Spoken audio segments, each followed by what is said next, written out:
De pequeños, la historia nos parecía divertida, una comedia de enredos, llamas parlantes y travesuras en el reino. Pero al crecer, algo inquietante comienza a emerger entre risas y canciones. La relación entre Kuzco y Pacha no solo es dispareja, es profundamente desequilibrada. Kuzco encarna muchos rasgos de una personalidad narcisista, manipula, se victimiza, promete cambios que jamás piensa cumplir. Mientras tanto, Pacha, noble y esperanzado, cree que si es lo suficientemente paciente, si perdona lo suficiente, podrá despertar el corazón de su emperador. ¿Te resulta familiar esta dinámica? Hoy vamos a observar cómo estas características, cuando se elevan sin control, pueden volverse corrosivas en cualquier vínculo. Y lo más importante, ¿es posible romper ese ciclo? ¿Puede realmente cambiar a alguien que nunca ha tenido que mirar hacia adentro? Pero antes de hablar de transformación, vayamos al principio, al momento de quiebre. Cuando la máscara de poder se cae, y lo único que queda es una llama empapada bajo la lluvia, perdida en la espesura de la selva. En ese silencio, Kuzco por primera vez no tiene a nadie a quien ordenar. Y en medio del aguacero al menos hay un consuelo, nadie escucha sus sollozos. Pero esta llama no siempre fue así de patética. Number esta llama antes fue un hombre, un emperador, alguien que se creía invulnerable, irresistible, el sol que todos debían orbitar. Kuzco fue criado para creer que el mundo existía solo para servirle. Desde la cuna fue el centro del universo. Cada deseo satisfecho, cada berrinche premiado. Si un juguete no le gustaba, se lo reemplazaban. Nunca tuvo que aprender a esperar, a compartir, a escuchar. No se le enseñó empatía, se le entrenó para el control. Los años pasaron y el niño se convirtió en joven. Pero su entorno no cambió. Seguía en la cima, literal y simbólicamente. Un palacio sobre una montaña, símbolo de su superioridad. Sirvientes, banquetes, adulaciones. Un sistema completo girando en torno a su ego. Hasta tenía un cantante personal cuyo único trabajo era ensalzar su grandeza. Kuzco celebraba su gloria a diario, hasta que algo lo interrumpe. Un anciano llamado Rudy, insignificante para el imperio, comete el error de cruzarse en su camino. ¿Cómo se atreve a estorbar su perfección? Indignado, lo expulsa del palacio. Rudy vuela por los aires, pero Kuzco ni parpadea. La fiesta continúa. Las candidatas para esposa aparecen, y él las descarta una a una con crueldad superficial. Se burla de su apariencia, hace comentarios hirientes con una sonrisa. Su mirada no busca conexión, sino poder. Mientras tanto, Isma, su asesora, su sombra, quien lo crió como a un hijo, se sienta por un momento en su trono. Kuzco no tolera ni eso. No puede permitir que alguien más brille, que alguien más tenga autoridad. La despide sin pestañear. No importa su historia, su lealtad, sus años de servicio. En su mundo todo y todos son reemplazables. Hasta aquí el patrón se repite: grandiosidad, desprecio, necesidad de control, falta de empatía. Pero es importante notar que Kuzco no eligió ser así. Fue moldeado por un sistema que le celebraba cada capricho, que nunca le puso límites ni le enseñó a mirar más allá de sí mismo. Un niño criado como Dios difícilmente aprenderá a ser humano. Y entonces llega Pacha, un campesino noble, sencillo, con una vida llena de raíces. Kuzco lo manda a llamar. ¿El motivo? Construir su nuevo palacio de verano. Pacha, con humildad, le habla con orgullo de su aldea, de su tierra fértil, de las generaciones que han vivido allí. Pero Kuzco no escucha. Solo quiere saber, ¿dónde da más el sol? Cuando Pacha ingenuamente le indica la colina donde está su casa, el emperador lo decide. Ahí irá su piscina, ahí construirá Kuzcotopía. Su regalo de cumpleaños para sí mismo. Pacha, incrédulo, pregunta qué pasará con su familia. Kuzco se encoge de hombros. No lo sabe. No le importa. Sus soldados lo detienen cuando intenta protestar. Y antes de que se dé cuenta, Pacha ha sido despedido de su propia tierra. Este momento no solo es una injusticia, es una metáfora brutal de lo que ocurre cuando alguien con rasgos narcisistas domina una relación. Uno da todo, el otro toma todo. El poder no se comparte. La empatía es inexistente. Y quien se resiste es aplastado o silenciado. La voz del otro se vuelve irrelevante. Y poco a poco, quien ama, quien espera un cambio, comienza a apagarse. Se olvida de sí mismo intentando rescatar a alguien que nunca quiso ser rescatado. Mientras tanto, en otro rincón del palacio, Isma arde de rabia. En su furia, destruye estatuas del emperador con un martillo, pero su rabia se transforma en estrategia. Si Kuzco desaparece, el trono será suyo. Desciende al laboratorio secreto con su asistente, Kronk. Entre pociones y frascos polvorientos, encuentra lo que cree ser la solución: veneno para el emperador. Esa noche, durante la cena, Kronk vierte la pócima en la copa de Kuzco. Brindan. Él bebe. Su cabeza cae. Isma ríe. Pero el veneno no era veneno. Era una transformación, una ironía cósmica. Cusco despierta con orejas puntiagudas, hocico y pelaje. No está muerto, es una llama. La llama, símbolo de humildad, de carga, de trabajo, el opuesto de lo que él era. Su castigo no es la muerte, es la caída, el descenso a lo que nunca quiso ser. Isma, furiosa, ordena eliminarlo. Kronk lo lanza al río, pero la culpa aparece. Un ángel y un diablo en sus hombros lo debaten. Finalmente Kronk cede a su conciencia, pero ya es tarde. La bolsa cae en la carreta de un campesino que regresa a casa. Pacha, por su parte, vuelve derrotado. El emperador lo hizo viajar días solo para arrebatarle lo más valioso. Al llegar, su esposa, Chicha, embarazada y fuerte, lo espera con ilusión. Él, sin valor para decirle la verdad, miente. Que no lo recibió. Ella se indigna. ¿Tanto esfuerzo para nada? Pacha mira su casa, las paredes que sus ancestros tallaron. Las huellas del tiempo, de la memoria. Aún no se ha despedido y ya la extraña. Chicha nota algo extraño en los ojos de su esposo. No es solo cansancio, es tristeza contenida. Le pregunta con esa dulzura que solo ella sabe usar. Pero Pacha desvía la mirada y responde que solo está agotado. Luego acaricia con ternura a su fiel llama, Misty, y se dirige al corral para dejarla a descansar. Pero algo en su bolsa se mueve. Una sacudida mínima, casi imperceptible, pero suficiente para detenerlo. Con cautela abre la tela y sus ojos se encuentran con los de una llama. No cualquier llama. Esta tiene una expresión que parece demasiado humana. Pacha se acerca, extrañado pero curioso, extiende la mano para acariciarla. Y entonces la llama habla. Pacha grita, la llama también. O, mejor dicho, Cusco. El emperador, ahora convertido en animal, se observa a sí mismo horrorizado. Entra en pánico. Esto no puede estar pasando. ¿Una broma? ¿Un mal sueño? Y entonces ve a Pacha. Su mente se apresura a llenar los huecos con sospechas. Seguro fue él. Seguro esto es venganza. Pero algo en la expresión del campesino lo desarma. Pacha lo mira con la calma de quien no tiene nada que ocultar. Aún así, Cusco decide que eso no importa. Lo esencial ahora es regresar al palacio. Seguro Isma sabrá cómo ayudarme, piensa. Ella me adora. Todos me adoran. Recupera su pose imperial, aunque su cuerpo peludo no lo acompaña, y le ordena. Oye tú, no hay tiempo que perder, llévame al palacio. Pacha, por un momento, duda, pero esta vez algo dentro de él se activa. Toma una respiración profunda y dice con firmeza. Te ayudaré. Si mueves tu casa de verano a otro lugar. Hay muchas colinas libres. No vas a destruir mi aldea. Él, siempre tan servicial, ha aprendido algo. La bondad sin límites se convierte en su misión. Esta vez se elige a sí mismo. No por egoísmo, sino por dignidad. Cuando lidias con alguien como Cusco, hay dos cosas que necesitas recordar. Primero, respétate. Reconocer tu valor implica escuchar tus propias necesidades y honrarlas, incluso cuando eso incomode al otro. Si no lo haces tú, nadie lo hará por ti. Segundo, establece límites claros. Los límites no son barreras para separar, sino puentes para el respeto mutuo. No basta con sentir que algo está mal. Hay que decirlo, marcarlo, sostenerlo. Cada vez que callamos lo que nos duele, enseñamos al otro a ignorar nuestro dolor. Cusco se burla. Yo no hago tratos con campesinos. Y se aleja con arrogancia. Está convencido de que no necesita a nadie. Puede con todo. Pacha le advierte. La jungla no perdona. No es un lugar para el ingenuo. Hay arena movediza, serpientes venenosas, amenazas invisibles. Pero Cusco no escucha. Nunca lo ha hecho. Y entonces la selva lo abraza con su verdadera cara. Murciélagos, telarañas, ojos brillantes entre las sombras. Y luego, jaguares. Se lanza a correr. El corazón le late como si fuera a salírsele del pecho. Corre hasta quedar al borde de un precipicio. No hay salida. Está solo, sin poder, sin palacio, sin nadie que lo salve. Y en el instante antes de caer, una liana aparece. Pacha. Se aferra a él y lo arrastra lejos de los jaguares. Pero ahora un nuevo peligro los acecha. La liana se enreda y un tronco cae al río, arrastrándolos hacia una cascada colosal. El golpe los separa.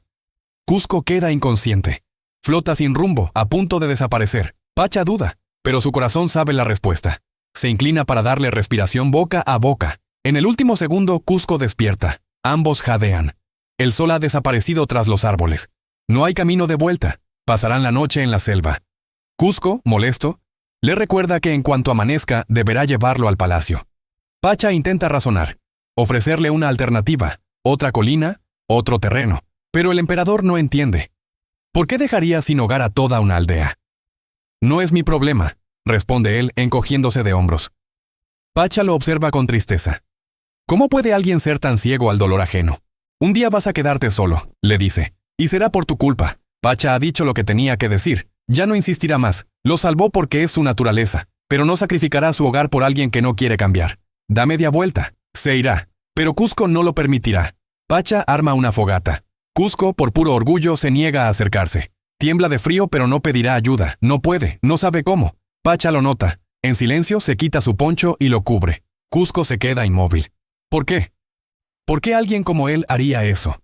Este gesto, tan simple y tan humano, hace que algo se rompa dentro de él, o quizá algo comience a sanar. Porque si realmente se sintiera tan importante como dice, no le sorprendería ser cuidado. Su sorpresa revela una herida profunda. La de no haberse sentido amado nunca por quien era, sino solo por lo que representaba. Cusco no tuvo madre, ni padre, ni hermanos. Creció entre sirvientes y aduladores. Isma lo crió pero no por amor, por poder. Él lo sabe. Por eso no le dolió despedirla. Para él era solo otra máscara. Y entonces entendemos, todo ese narcisismo, esa vanidad, no son más que una coraza. Un falso yo que construyó para ocultar el dolor de no sentirse suficiente. Se regalaba cosas a sí mismo, se rodeaba de aplausos, porque en el fondo temía que si mostraba su verdadero rostro, nadie lo querría. Los narcisistas no se aman demasiado. Se aman demasiado poco. Y por eso inventan versiones exageradas de sí mismos.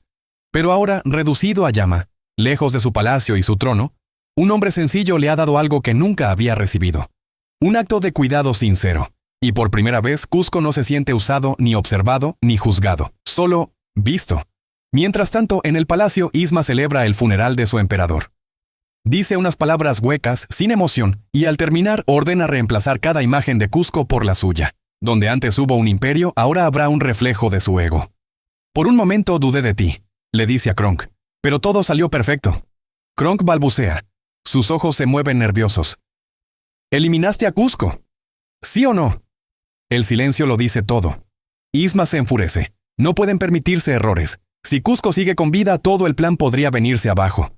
Esta vez ella misma tendrá que ir a buscarlo. No hay margen para fallos. A la mañana siguiente, el sol apenas asoma cuando Cusco se acerca a Pacha. Le devuelve su poncho, como si eso compensara algo. Hay un silencio denso entre ellos, de esos que arrastran verdades no dichas. Cusco quiere hablar, lo intenta, pero se bloquea. En vez de abrir su corazón, cruza los brazos y dice con desdén mal disimulado. Pensé que, tal vez cuando regrese al palacio, podría buscar otra colina para construir. Pacha lo observa detenidamente. Hay algo distinto, pero no sabe si creerlo. ¿Está diciendo lo que cree que está diciendo? Cusco asiente con torpeza. Pacha se acerca aún con cautela. Le extiende la mano, pero antes de entregarle su confianza, deja clara una condición.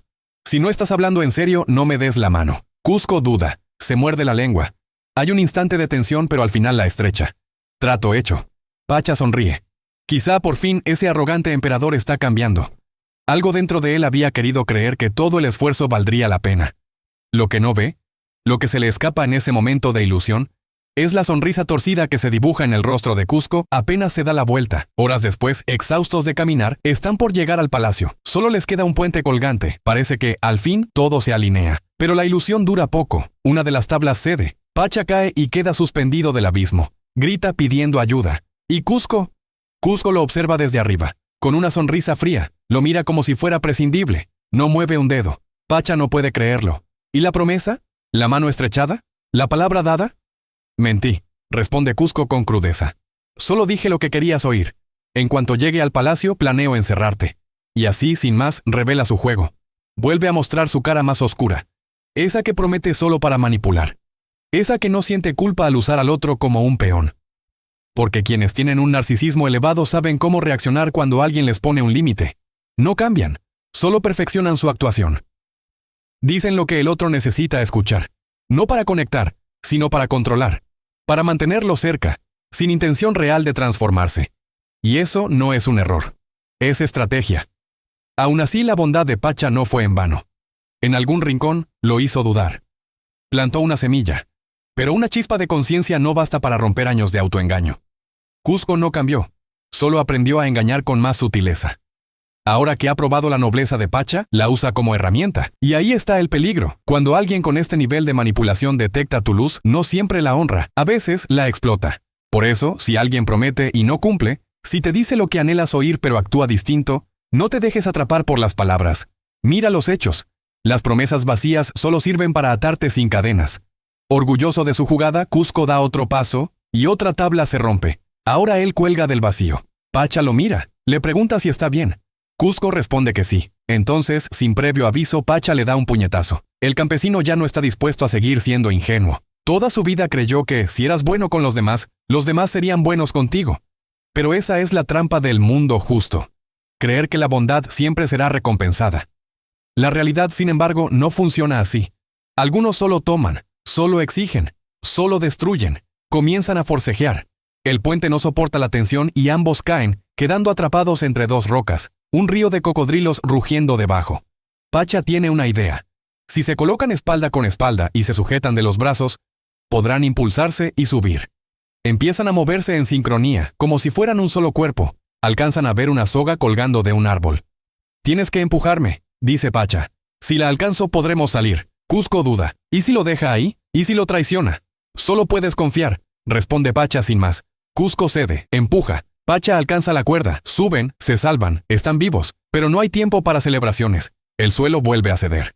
Esta vez Cusco reacciona instintivamente y empuja a Pacha fuera del peligro. Le salva la vida. Pacha está sorprendido. ¿Será que sí hay algo bueno en él? «No fue nada, solo un reflejo», responde Cusco negando todo con torpeza. Pero algo en su voz se quiebra. Pacha no cede. Lo sabía. En el fondo no eres tan cruel. Y algo sucede. Cusco, casi sin pensarlo, admite.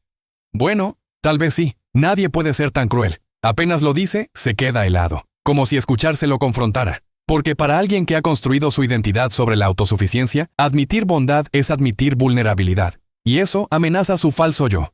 Si acepta que le importa a alguien más, se desmorona la fachada. Su imagen de poder y control se resquebraja. Ese es el primer golpe real a su ego inflado. Y no hay vuelta atrás. Pacha sonríe. «Apresurémonos. Aún podemos llegar al palacio a tiempo». Cusco lo mira, desconcertado. «¿Todavía piensas ayudarme?», pregunta como si no lo mereciera. «Te di mi palabra, y la pienso cumplir». Quizá aún logres cambiar de opinión sobre Cuscotopía. Mientras tanto, Isma y Kronk siguen la pista. Han atravesado aldeas enteras y están perdidos en la jungla. Kronk, que fue explorador ardilla, se comunica con una ardilla local. Ella les da la dirección correcta. La persecución continúa. Más adelante, Pacha y Cusco encuentran un restaurante. Como no se aceptan animales, Cusco se disfraza de mujer y pasa como la esposa de Pacha. Entre risas, comida y un poco de paz, por un momento olvidan todo. Pero la tregua termina cuando Cusco, inconforme con la comida del pueblo, entra a la cocina a exigir un menú más imperial. Justo entonces, Isma y Kronk llegan, se sientan y hablan sobre sus planes de eliminarlo. Pacha los escucha, corre a advertirle, le cuenta todo, describe a los villanos y Cusco los reconoce. «Son Isma y Kronk, han venido por mí, han venido a matarte», le insiste Pacha. «No seas ridículo, me adoran, no podrían vivir sin mí». Pacha intenta razonar, pero Cusco ya se ha convencido de su versión. En su mente, el único traidor es Pacha. Proyecta en él su propia forma de actuar, manipular para obtener lo que quiere. Cree que Pacha solo lo ayudó para que no construya su casa en la colina. Y no puede ver más allá de sus propias heridas. Cuanto más siente que Pacha le importa, más necesita alejarlo. Porque preocuparse es peligroso. Sentir lo aterra. Prefiere creer que es traicionado antes que aceptar que está cambiando. Cusco se marcha hacia Isma, dispuesto a volver con ella. Pero escucha algo. «Si no hubieras mezclado los venenos, ya estaría muerto», dice Isma. «La verdad», añade Kronk, «nadie lo extraña. A nadie le importó que desapareciera». Y entonces Cusco se congela. Una punzada en el pecho, el eco de la verdad. La soledad que había intentado ignorar le cae encima como una luz. Pacha tenía razón. Corre a buscarlo. Pero ya es demasiado tarde. Se ha ido. De nuevo está solo, perdido entre la espesura de la selva, igual que al principio. Pero ya no es el mismo. Esta vez no hay máscaras, ni excusas, ni cuentos que se crea a sí mismo. Por fin puede ver lo que antes se negaba a aceptar. No era encantador, ni entrañable, ni víctima de nadie. Fue él quien sembró su propia soledad. La imagen inflada de sí mismo. Ese falso Cusco que había construido con orgullo y arrogancia para proteger su ego herido, comenzó a resquebrajarse mucho antes. Pero ahora, tras escuchar que a nadie pareció importarle su ausencia, esa imagen se desmorona por completo. El autoengaño ya no tiene refugio. No es especial, no es indispensable, no es querido. Por primera vez comprende con dolor que ha sido egoísta, altivo y cruel. Que no es el mundo el que lo ha traicionado, sino él mismo quien empujó lejos a quienes intentaron acercarse. Incluso Pacha, el único que lo trató con una bondad limpia, se fue. Y fue Cusco quien lo alejó. Ya no puede culpar al destino ni a los demás. Tiene claro que si quiere otro final, tendrá que convertirse en otro tipo de persona. Amanece. Sin un rumbo claro, avanza hasta un prado donde pastan las llamas. Tal vez eso es lo único que le queda. Ser uno más entre ellas. Pero entonces, entre murmullos y brisas, escucha una voz humana hablándole a los animales. Una llama me salvó, dice. Aunque suene raro, creo que hay algo bueno en él. Cusco levanta la cabeza. Es Pacha. Su rostro se ilumina con una mezcla de sorpresa y alivio. Se acerca, sincero por primera vez, y le pide perdón por no haberle creído. Pacha, con esa ternura que nunca exigió nada, le dice que no hay tiempo para lamentos. Tienen que regresar al palacio. Hacen una parada en casa de Pacha, pero el peligro los alcanza. Isma y Kronk han llegado, sospechando que el emperador Llama podría estar allí. Al verlo, Isma inicia la persecución. Cusco y Pacha logran escabullirse hasta el laboratorio secreto, pero ya es tarde. Isma los espera con la última poción capaz de devolverle su forma humana. En medio de un forcejeo, la poción se mezcla con docenas de frascos. Ahora no saben cuál es cuál. No hay otra opción. Toman todas y escapan. Mientras corren, Cusco las prueba una por una. Se convierte en tortuga, pájaro, ballena. Vuelve a ser llama. Suben por las murallas del palacio, perseguidos por Isma.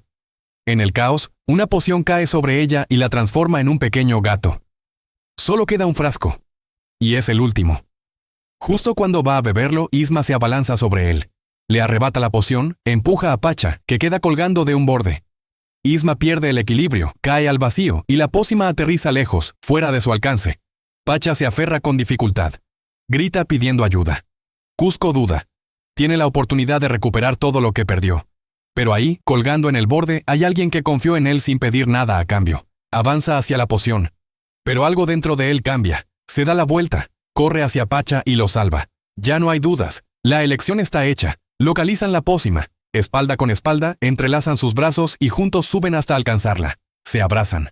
Cusco bebe el contenido y regresa a su forma humana. Pero lo verdaderamente simbólico es que, antes de volver a ser humano por fuera, tuvo que serlo por dentro. Por primera vez eligió el bien de otro por encima del suyo. Ese acto, no la pócima, fue su verdadera transformación.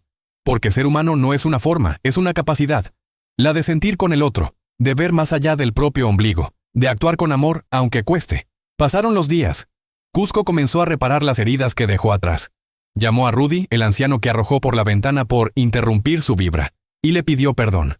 Visitó a Pacha, que observaba en silencio el modelo de la casita que nunca tuvo. «Tu casa no es gran cosa», le dijo Cusco. Pacha se ofendió, pero antes de responder, Cusco continuó. «Pensándolo bien, mi colina no era tan impresionante. Hay mejores lugares para Cuscotopía». Pacha comprendió lo que estaba pasando. No dijo nada. Solo sonrió, dejándolo mantener su orgullo. «Quizá puedas construir una casita al lado de la mía», murmuró. Cusco no respondió, pero su sonrisa lo dijo todo.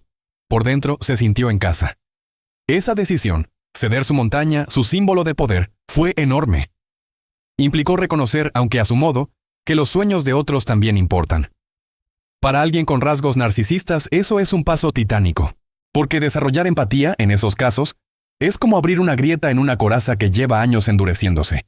Y sin embargo, aunque hubo transformación, no fue perfecta. En vez de decir «me equivoqué», prefirió disfrazarlo como una idea brillante de último momento. Y eso lo hace más real. Porque la gente con rasgos narcisistas no cambia de la noche a la mañana. Pueden mejorar, sí, pero difícilmente se reinventan por completo.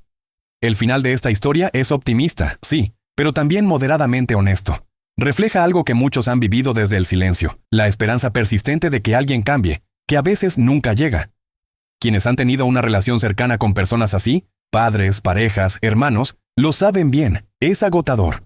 Son años de desgaste emocional, de luchar contra paredes invisibles. A veces se da el milagro, pero otras tantas quienes aman terminan rendidos antes de ver la luz. Y aquí entra esa ilusión del mundo justo, creer que si damos amor, recibiremos amor. Que si tenemos paciencia, el otro cambiará. Que si no nos rendimos, seremos recompensados. Pacha encarna esa creencia. Fue bueno incluso cuando no debía. Dio sin esperar. Aguantó. Y en esta historia funcionó. Pero en la vida real, muchas veces no es así. No todos cambian. No todos agradecen. Y esperar lo mejor puede convertirse en una trampa emocional. Por eso, este mensaje no busca quitarte la compasión, sino recordarte algo igual de valioso. Poner límites también es una forma de amor propio. Porque hay una diferencia entre tener esperanza y aferrarse a una ilusión. Gracias por quedarte hasta el final. Gracias por ver con el corazón abierto. Y si aún no te has suscrito al canal, hazlo ahora. Me apoyas muchísimo y así te aseguras de no perderte más reflexiones como esta. Nos vemos en el próximo video.